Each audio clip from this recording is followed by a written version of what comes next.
Kanye West back at it again. His latest controversial remarks could land him in a legal battle.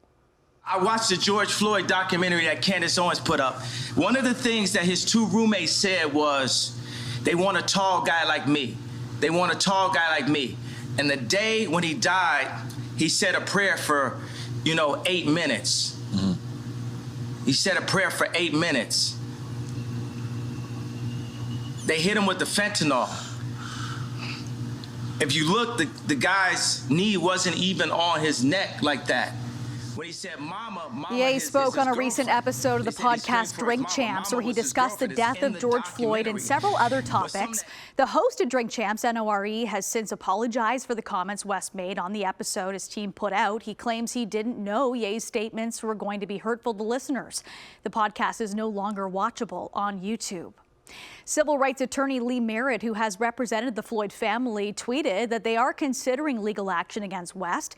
Merritt wrote in part, claiming Floyd died from fentanyl, not the brutality established criminally and civilly, undermines and diminishes the Floyd family's fight. I think George Floyd's murder brought some light and openness to some of the challenges that we face, right? And people are open to having conversation.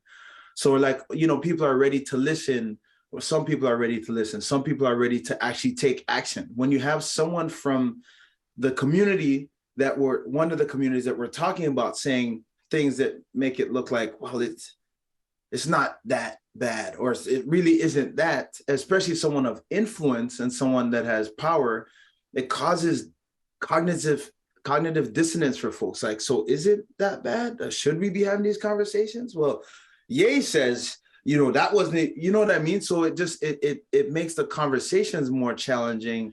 The actions are painful, right? And it doesn't feel like that's someone who represents your lived experiences as a Black person in North America, as a racialized person in North America. Meanwhile, it was announced today that West has agreed in principle to buy Parler, the social media platform popular among U.S. conservatives. Parler considers itself a free speech alternative to Twitter and had been previously removed from multiple app stores after the U.S. Capitol riots last year.